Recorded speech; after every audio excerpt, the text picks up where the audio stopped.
اللہ کریم نے قرآن مجید میں فرمایا ہے کہ لَقَدْ مَنَّ اللَّهُ عَلَى الْمُؤْمِنِينَ إِذْ بَعَثَ فِيهِمْ رَسُولًا، فرمایا تحقیق اللہ نے مومنوں پر احسان فرمایا ہے کہ انہیں اپنا رسول عطا فرمایا۔ اس کا صرف ترجمہ کبھی بندے کی سمجھ میں آ جائے نا تو سارا میلاد اس کی سمجھ میں آ جاتا ہے۔ صرف اس آیت کا آسان سادہ ترجمہ اگر سمجھ لیا جائے کہ رب کہتا ہے میں نے احسان کیا تم پر، تمہیں اپنا رسول دے دیا ہے۔ وہ دو عالم کی رحمت ہیں، وہ جہاں چاہتے وہیں رہتے، یہ تو ان کی مہربانی ہے کہ یہ عالم پسند آیا۔ نبی پاک صلی اللہ تعالیٰ علیہ وسلم ہمارے اوپر رب کا سب سے بڑا احسان ہے، اور اللہ تبارک و تعالیٰ نے سسکتی، تڑپتی، بے چین، پریشان، تکلیف میں مبتلا اپنی مخلوق پر رحم فرمایا اور رسول کریم عطا فرمائے۔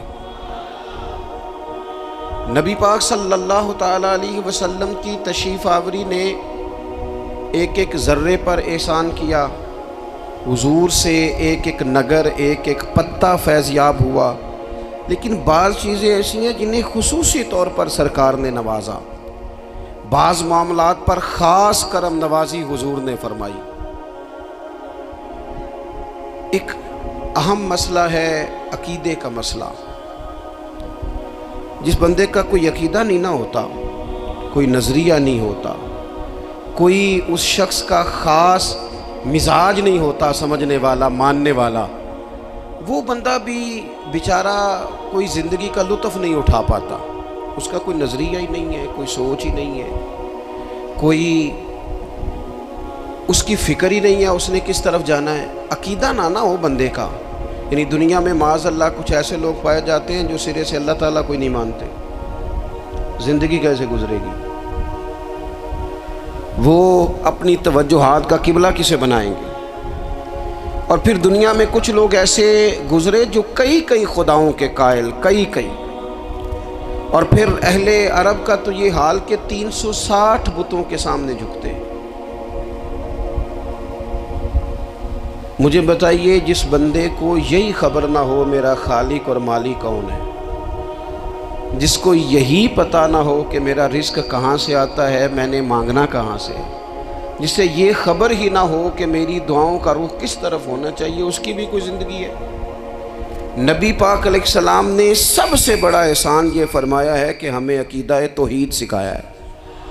حضور نے ہمیں ہر جگہ سے چھڑا کے رب کریم کی بارگاہ میں سجدہ کرنے کا حکم دیا ہے۔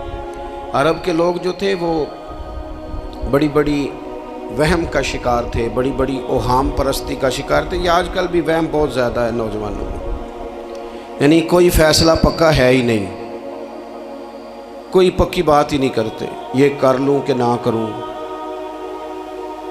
اگر آپ کہتے ہیں تو کر لیتا ہوں، ویسے اس میں فلانی کمزوری بھی ہے، اور اگر میں نے نہ کیا تو فلاں مشکل بھی ہے۔ بھئی جس بندے نے قوت فیصلہ ہی نہیں پائی، اس نے ارادہ ہی پکا نہیں کیا کہ اس نے کدھر جانا ہے، تو وہ سفر کیسے کرے گا؟ سفر تو اس بندے کا مکمل ہوتا ہے جو سفر شروع کرتا ہے۔ عرب کے لوگ بھی بڑے بڑے اوہام پرستی کا قائل تھے۔ وہ جب قربانیاں کرتے تھے تو ان کا گوشت لا کے کعبے کی دیواروں کے ساتھ ملا کرتے تھے، یہ قبولیت کی علامت ہے۔ سارے کپڑے اتار کے کعبے کا طواف کرتے تھے، جب احرام باندھ لیتے، حج عمرے کا ارادہ کرتے تو دروازوں سے داخل نہیں ہوتے تھے۔ وہ کہتے تھے کہ دروازے گناہگار ہیں اور ہم چونکہ اب نیک کام کر رہے ہیں لہذا اوپر سے ہو کے آئیں گے۔ رسول کریم علیہ السلام نے انہیں ان سارے وہموں سے، ساری پریشانیوں سے، ان ساری بدشگونیوں سے نکال کے کہا اللہ تمہارا مالک ہے، اللہ تمہارا محافظ ہے، ہوگا وہ جو رب چاہے گا۔ ذرا سی بات پہ سہم جانا، ذرا سی بات پہ ڈر جانا۔ حضور نے لوگوں کو قوت فیصلہ عطا کی، اور اتنی بڑی قوت فیصلہ حضور نے دی کہ کل تک جو فیصلہ کر نہیں نہ پا رہے تھے، آج انہوں نے اس طرح کے فیصلے کیے کہ اپنی ساری کی ساری اولادیں لے کر وہ میدانوں میں کھڑے ہو گئے۔ وہ ڈٹ گئے کہ ہم نے کفر کے مقابلے میں جہاد کرنا ہے۔ انہوں نے طے کر لیا کہ حق کیا ہے، سچ کیا ہے۔ نبی پاک علیہ السلام نے ہمیں عقیدہ توحید دیا اور وہ طے کر کے دیا ہے نبی پاک نے، سجدہ سوائے اللہ کے کسی کو جائز، اگر کوئی عبادت کی نیت سے کرتا ہے تو سجدہ کفر ہے، اور اگر تعظیم کی نیت سے کرتا ہے تو حرام ہے۔ اعلیٰ حضرت بریلوی رحمۃ اللہ علیہ نے 50 کے قریب دلائل کتاب و سنت سے اور 100 سے زیادہ دلائل فقہ اور اصول فقہ سے بیان فرمائے ہیں کہ کسی اور کے لیے تعظیمی سجدہ بھی حرام ہے۔ نبی پاک علیہ السلام تشریف فرما تھے تو کچھ جانوروں نے آ کے حضور کے قدموں پہ سجدہ کیا، پیش نظر ہے وہ نوبہار، اور سجدے کو دل ہے بے قرار، روکیے سر کو روکیے، یہی تو امتحان ہے۔ کچھ جانوروں نے جب سجدہ کیا تو صحابہ عرض کرنے لگے یا رسول اللہ صلی اللہ تعالیٰ علیہ وسلم ہمارا بھی دل کرتا ہے، تو حضور نے فرمایا بھی سجدہ سوائے رب کے کسی کے لیے جائز نہیں ہے، ہاں اگر جائز ہوتا تو میں خاتون سے کہتا کہ اپنے شوہر کو سجدہ کرے۔ نبی پاک علیہ السلام نے حد بندی کر دی۔ اور پھر دیکھیں یہ جو ہم میلاد مناتے ہیں نا، یہ میلاد اللہ تعالیٰ کی توحید کا بہت بڑا اعلان ہے۔ ہم کہتے ہیں نبی پاک کا میلاد ہوا، جس کا میلاد ہوتا ہے وہ خدا نہیں ہوتا، جو پیدا ہوتا ہے وہ رب۔ جب ہم میلاد منا رہے ہوتے ہیں تو ہم یہ بتا رہے ہوتے ہیں بھئی حضور خدا نہیں، حضور تو 12 ربیع الاول کو پیدا ہوئے، تو جو پیدا ہو رب پیدا، لم یلد ولم یولد، اللہ تبارک و تعالیٰ پیدا نہیں ہوتا، مالک تو ازلی ابدی شانیں رکھتا ہے۔ اس لیے عقیدہ توحید بندے کو مضبوط کر دیتا ہے۔ انسان جب عقیدہ توحید والا ہو جاتا ہے، اور نبی پاک علیہ السلام دنیا میں رب کی طرف بلانے آئے، وداعیا الی اللہ باذنہ وسراجا منیرا، حضور نے لوگوں کو اللہ کی جانب دعوت دی۔ جب انسان توحید والا ہو جاتا ہے تو مضبوط ہو جاتا ہے، وہ کسی سے نہیں ڈرتا، وہ سمجھتا ہے ہونا تو وہ ہے جو میرا رب چاہے گا، مجھے پریشان ہونے کی ضرورت کیا ہے۔ پھر اس کا بھروسہ بھی اللہ تعالیٰ پر، اس کی امیدیں بھی اللہ رسول سے، اس کی توجہات کا قبلہ بھی سارا ادھر ہی۔ تو حضور نے لوگوں کو عقیدہ دیا، مضبوط کیا۔ رسول پاک صلی اللہ تعالیٰ علیہ وسلم نے ذہنوں کو پختگی عطا فرمائی۔ تو سب سے بنیادی چیز حضور کا جو احسان ہے وہ عقیدہ ہے۔ پھر بعض خاص طبقات پر حضور نے خاص احسان کیا۔ آج بھی پوری دنیا میں ڈھنڈورا پیٹا جاتا ہے عورتوں کے حقوق کا، پوری دنیا کے اندر، اور بعض لوگ عورتوں کو بڑا دھوکہ دیتے ہیں، کہتے ہیں تمہیں حق نہیں ملتے لہٰذا تم سڑکوں پہ آ جاؤ، معاذ اللہ، تمہیں حق نہیں ملتے لہٰذا تم معاذ اللہ بازاروں کی رونق بن جاؤ۔ عورتوں کو بڑا پریشان کیا جاتا ہے حقوق کے تعلق سے۔ نبی پاک علیہ السلام کی آمد سے پہلے کوئی خاتون کے ساتھ سلوک اچھا نہیں کیا جاتا تھا، اس کا کوئی جائیداد میں حصہ نہیں تھا۔ عورت کا خامد اگر فوت ہو جاتا تو وہ اپنے سسرال کے خاندان کی پراپرٹی بن جاتی، معاذ اللہ، وہ جس کے مرضی چاہے سپرد کر دیتے۔ ہندوستان کے بعض علاقوں میں ایسی کبھی رسمیں بھی پائی جاتی تھی کہ بعض عورتیں اپنے خامد کے ساتھ جل جانا مناسب سمجھتی تھی کہ بعد میں کوئی زندگی تو ہوگی نہیں، اور بیوہ خاتون اور طلاق یافتہ خاتون، اس کے بارے میں تو لوگوں کا خیال تھا کہ شاید یہ خاتون بالکل سوسائٹی اور سماج کا حصہ ہی نہیں ہونی چاہیے۔ قربان جائیں، یہ اعزاز میرے نبی پاک نے دیا ہے۔ حضور نے پہلی شادی ہی اس خاتون سے کی ہے جن کا پہلے بھی نکاح ہو چکا تھا، اور خاتون کو حضور نے حقوق دیے، جائیداد میں حصہ دیا۔ کہا جو بیٹیوں کی بہنوں کی پرورش کر کے آئے گا اور اچھی پرورش کر کے انہیں روانہ کر دے گا، جس طرح میری 2 انگلیاں جڑی ہوئی ہیں میرے ساتھ جڑ کے جنت میں جائے گا۔ اور ایک روایت میں فرمایا کہ جب کسی کے ہاں بیٹی پیدا ہوتی ہے نا تو اللہ فرشتوں کو بھیجتا ہے، اور وہ اس کے گرد کھڑے ہو جاتے ہیں اور گھر والوں کو سلام کہتے ہیں، اور کہتے ہیں یہ ضعیفہ ایک ضعیفہ سے پیدا ہوئی ہے، یہ کمزور، یعنی صنف کے لحاظ سے کمزور نازک بچی ایک نازک ماں سے پیدا ہوئی ہے۔ فرشتے کہتے ہیں جو اس کی پرورش کرے گا نا، اللہ قیامت تک اس کی مدد کرے گا، اس کی ہمیشہ مدد ہوتی رہے۔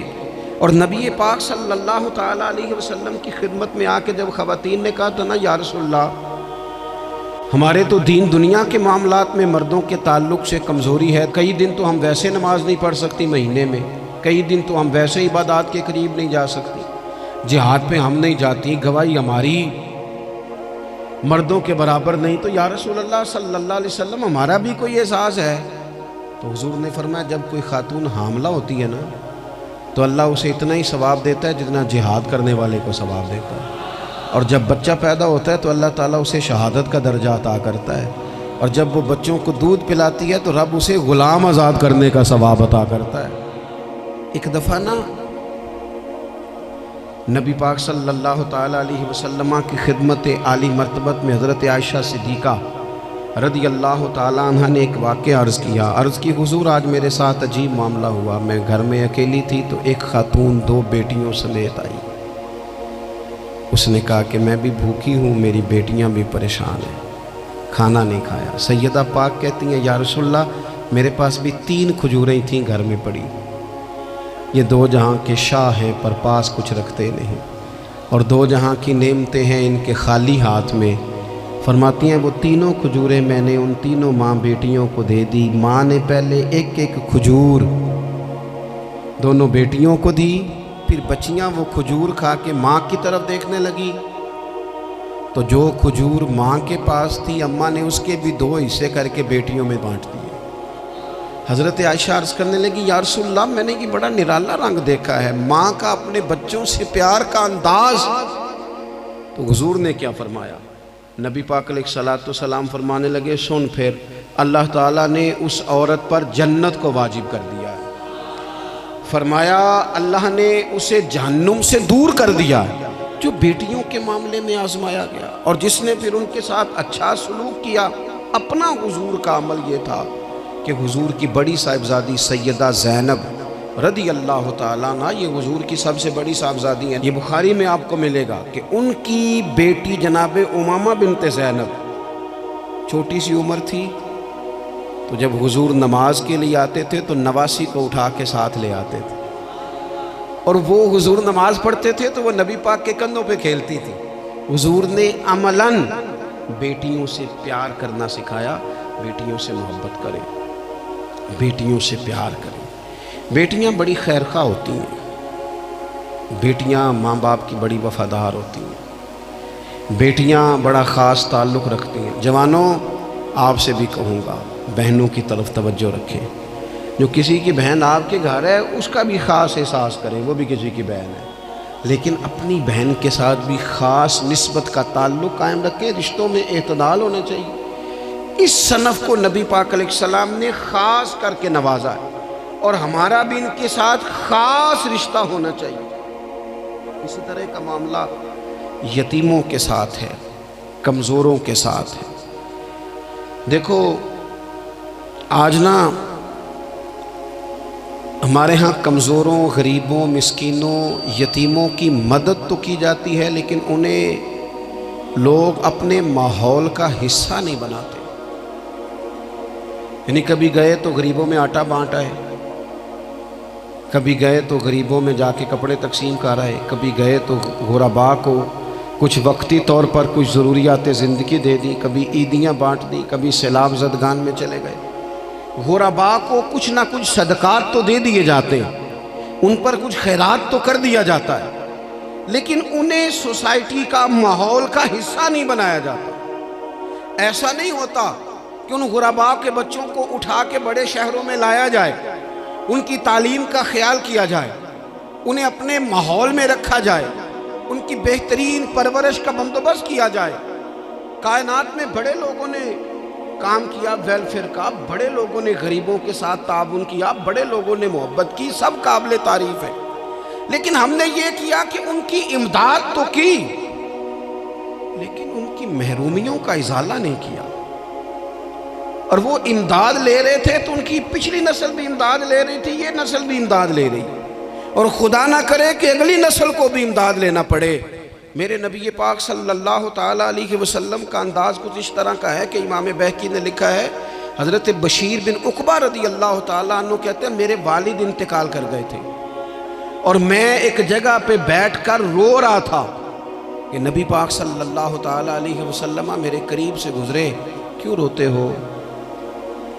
یا رسول اللہ میرے والد کا انتقال ہو گیا، میری والدہ رخصت ہو گئی۔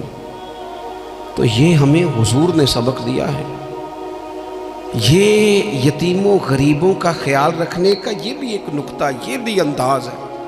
کائنات کا بڑے سے بڑا درد دل رکھنے والا بندہ یہاں تک نہیں جا سکتا جو میرے رسول کریم نے بیان فرمایا۔ کہتے ہیں نبی پاک علیہ السلام فرمانے لگے، بشیر بن عقبہ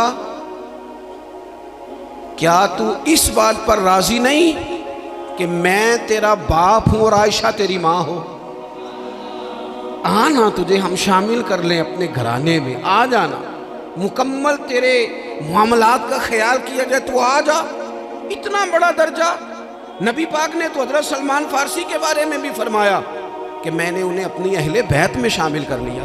رسول اللہ صلی اللہ تعالیٰ علیہ وسلم غرباء کے لیے، مساکین کے لیے، یتیموں کے لیے، ناداروں کے لیے جو خاص احسان بن کے آئے، وہ یہ والا لہجہ نہیں کہ ہم مطمئن ہو گئے کہ ٹھیک ہے ہم گئے تو تھے، اتنے پیکٹ بانٹ تو آئے، اتنا کچھ ہم نے دے تو دیا، فلانا کام کر تو لیا، اور ویسے وہ بھی کب تک کیا؟ جب تک خبریں تیز تھیں۔ ہمارے ملک میں سیلاب آیا، میڈیا نے خبر دی، شور ہوا، لوگوں نے بڑی کوشش کی، الحمدللہ بڑے اچھے جذبات کا اظہار کیا، ڈھیر سارے لوگ وہاں گئے۔ میں آپ سے پوچھتا ہوں کہ کیا سیلاب زدگان سارے اپنے اپنے گھروں میں چلے گئے؟ ان کے گھر بن گئے؟ لیکن ہمارے جذبے کیوں ٹھنڈے ہو گئے؟ اس لیے کہ خبریں ٹھنڈی ہو گئی۔ ہم تو چلتے ہیں ٹرینڈ کے ساتھ کہ آج کل ٹرینڈ کیا ہے، اگر خبر ادھر کی ہے تو ذوق ادھر کا ہے، خبر ادھر کی ہے تو ذوق ادھر کا ہے۔ دیر پا کام کرنا اور خاص جذبات پیدا کرنا ان لوگوں کے لیے۔ حضرت سیدنا عبداللہ بن ابی اوفا رضی اللہ تعالیٰ عنہ روایت کرتے، ایک یتیم بچہ آیا تھا، اس نے عرض کی حضور میری ماں بھی بھوکی ہے اور میری ایک ہمشیرہ ہے وہ بھی بھوکی ہے، اے روٹی دا دکھ نہ پوچھو، روٹی تے بندہ کھا جاندی ہے۔ یہ جو بھوک ہوتی ہے نا، بھوک، بہت سارے لوگ نا، میں ایک شادی میں تھا تو وہاں ایک دو لوگ کھانا کھا رہے تھے، تو بعض لوگ انہیں دیکھ دیکھ کے مذاق کر رہے تھے، ویڈیو بنا رہے تھے، کہتے دیکھو کھانا ہی نہیں آتا، کیا انداز ہے، سارا ان کا منہ جو ہے وہ کھانے سے بھر گیا، ہاتھ دیکھو کہاں تک ان کے لتھڑ گئے، کیا انداز ہے۔ تو میں نے کہا تم ان کے کپڑے بھی تو دیکھو نا، انداز، بیٹھنا اٹھنا، کپڑے پہننا، یہ غریبی کا پتہ دیتے ہیں۔ بھوک جب تیز لگی ہو پھر کھانے کے آداب لوگوں کو یاد نہیں رہتے۔ غربت نے میرے بچوں کو تہذیب سکھا دی، اب وہ سہمے ہوئے رہتے ہیں، شرارت نہیں کرتے۔ وہ عزیز، ہوتا یہ ہے کہ جب انسان کو بھوک شدید لگی ہو نا، پھر اسے ڈاکٹر کی ہدایات نہیں یاد رہتی، پھر تو پیٹ کی آگ بجھانے کو لوگ دوڑتے۔ تو کہتے اس بچے نے آ کے عرض کی، یا رسول اللہ صلی اللہ تعالی علیہ وسلم ماں بھی بھوکی ہے، بہن بھی بھوکی ہے۔ حضور نے نا اسے 21 کھجوریں عطا فرمائی، فرمایا 7 تیری، 7 تیری بہن کی، 7 تیری والدہ کی۔ اور یہ حضور نے 21 کھجوریں دی ہیں، یہ نبی پاک نے 21 دی ہیں، ہاں یہ حضور نے 21 دی، اور حضور تو اشارہ بھی کر دینا تو پھر روٹی ساری زندگی ختم نہیں ہوتی۔ وہ حضرت ابو ہریرہ کو بھی ملی تھی، فرماتے ہیں میں کئی سال کھاتا رہا، 1 کلو کھجوریں تھی پر ختم ہی نہیں ہوئی۔ 21 کھجوریں حضور نے دیں۔ حضرت معاذ ابن جبل رضی اللہ تعالیٰ عنہ اٹھے اور دوڑ کے جا کے نا اس یتیم کے سر پہ ہاتھ پھیرا اور کہنے لگے، پتر اللہ تجھے اپنے والد کا جانشین بنائے۔ تو حضور فرمانے لگے، معاذ یہ تم نے کیا کیا؟ عرض کی حضور اس بچے کی بات سن کے میرا دل بھر آیا ہے، محبت نے انگڑائی لی ہے تو میں نے یتیم کے سر پہ ہاتھ پھیرا ہے۔ یہ دیکھو حضور کا رشتہ۔ نبی کریم فرمانے لگے، سن پھر جس نے کسی یتیم کے سر پر محبت سے ہاتھ ہی پھیر دیا نا، تو اللہ ہر بال کے بدلے اسے ایک نیکی بھی عطا کرے گا، ایک گناہ بھی معاف کرے گا، اور ایک درجہ بھی بلند فرمائے گا۔ چلو ہاتھ ہی پھیر دیا، تو نے کچھ تو کیا یتیم کے ساتھ، تیرا کوئی تو اس سے رشتہ ہوا۔ اور تیسرا طبقہ ہے غلاموں کا۔ مسکینوں کا، غریبوں کا۔ میں اور آپ اس ملک میں رہتے ہیں جہاں کچھ لوگوں کو کھانا بھی نہیں وقت پہ ملتا، اور کچھ لوگ 5 لاکھ روپیہ گاڑی کا اس لیے اضافی دے دیتے ہیں کہ مجھے ذرا نا نیو ماڈل جلدی چاہیے۔ یعنی ایک طرف ملک کی حالت یہ ہے کہ بعض لوگوں کے پاس پیسے نہیں ہیں کہ بچوں کی فیس بھر سکے، لیکن دوسری طرف حال یہ ہے کہ نئے ماڈل کا موبائل اگر مارکیٹ میں آتا ہے تو وہ ختم ہو جاتا ہے، ملتا ہی نہیں، وہ شارٹ ہو جاتا ہے۔ کچھ لوگوں نے اس طرح کیا ہے کہ انہوں نے یہ سمجھا ہے کہ دولت شاید موج کرنے کے لیے ہمیں دی گئی ہے، ہم طرح طرح کے کھانے کھائیں، طرح طرح سے چیزیں اوڑھیں، طرح طرح کے معاملات کریں۔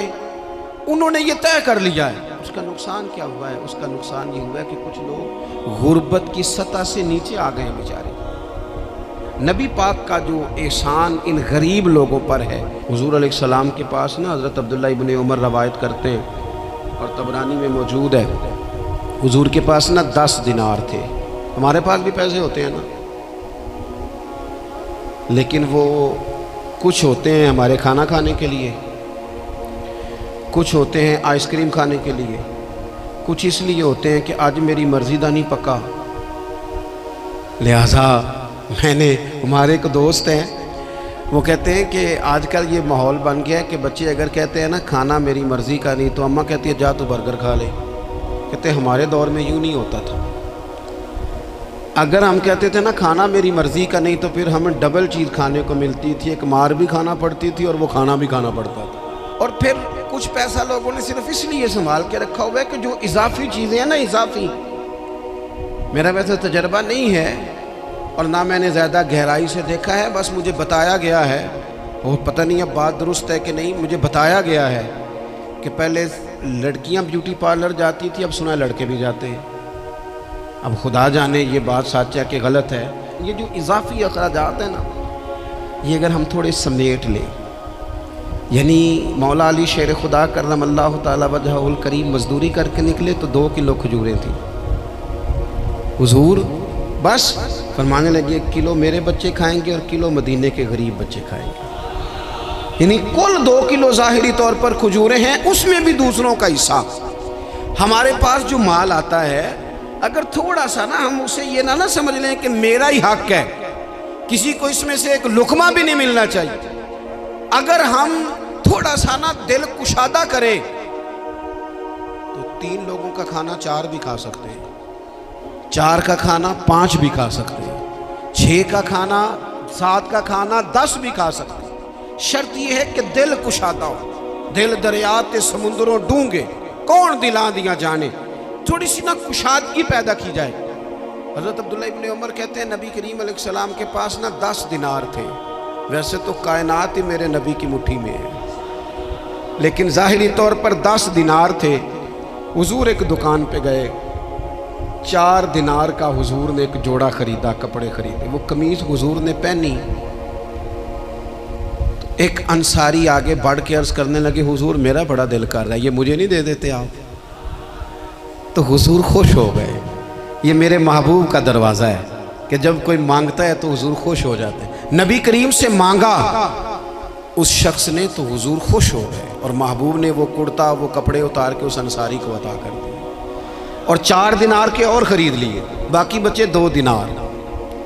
نبی کریم وہ لے کے نکلے، رخصت ہوئے گھر جانے کے لیے، تو رستے میں خاتون کو روتے ہوئے دیکھا، حضور رک گئے، فرمایا کیوں رو رہی ہو؟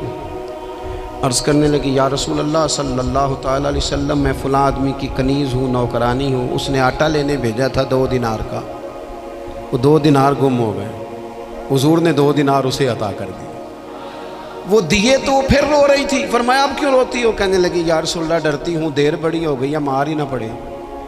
تو حضور نے فرمایا چل نہ، میں تیرے ساتھ چلتا ہوں۔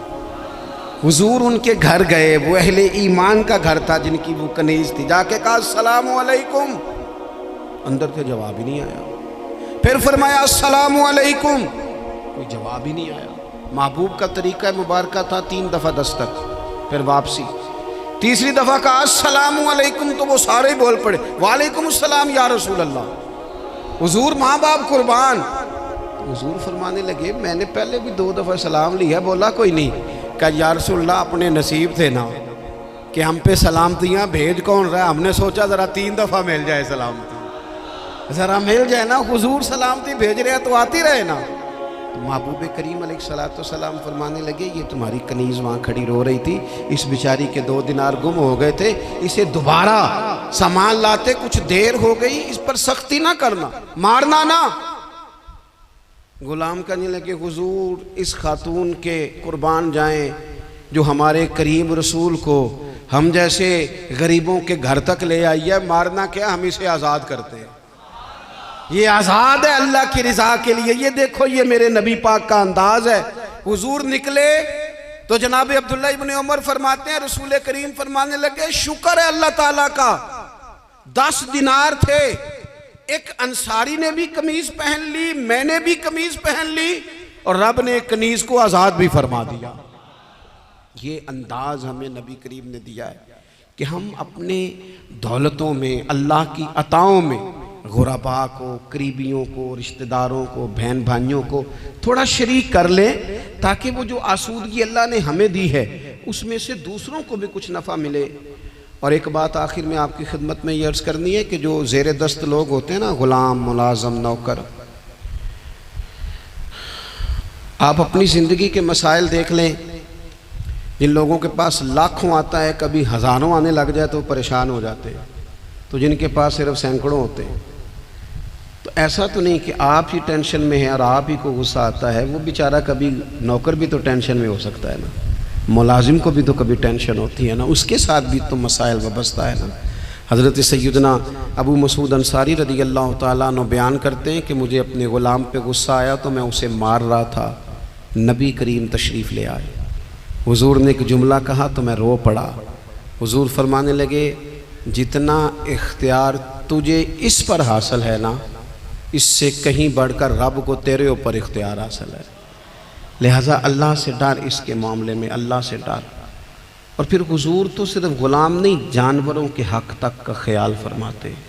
ایک جگہ تشریف لے گئے تو اونٹ آپ کے پیروں پہ سر رکھ کے رویا، نبی کریم نے اس کی پشت پہ ہاتھ پھیرا، فرمایا اس کے مالک کو بلاؤ نا۔ جب وہ آیا تو کیا ارشاد فرمایا؟ فرمایا تو اس کے معاملے میں اللہ سے نہیں ڈرتا، اس نے شکایت کی ہے کہ تو اس کی طاقت سے زیادہ بوجھ ڈالتا ہے، چارہ اور پانی بھی وقت پر نہیں دیتا۔ یہ حضور کے احسانات ہیں، ہمیں ان احسانات کا خاص خیال رکھنا چاہیے۔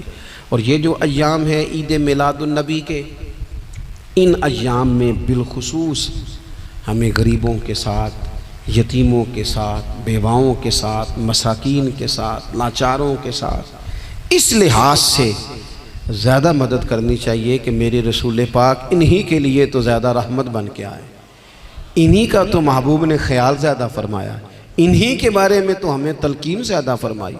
وہ اپنے پرائے کا غم کھانے والا، مرادیں غریبوں کی بر لانے والا، مصیبت میں غیروں کے کام آنے والا، وہ نبیوں میں رحمت لقب پانے والا۔ تو نبی پاک علیہ السلام کے غلاموں، یہ ہمیں سیکھنا ہے، اس پر ہمیں عمل کرنا ہے۔ اللہ کریم کی بارگاہ میں دعا ہے اللہ ہماری حاضری کو قبول فرمائے۔ آخر دعوانا ان الحمدللہ۔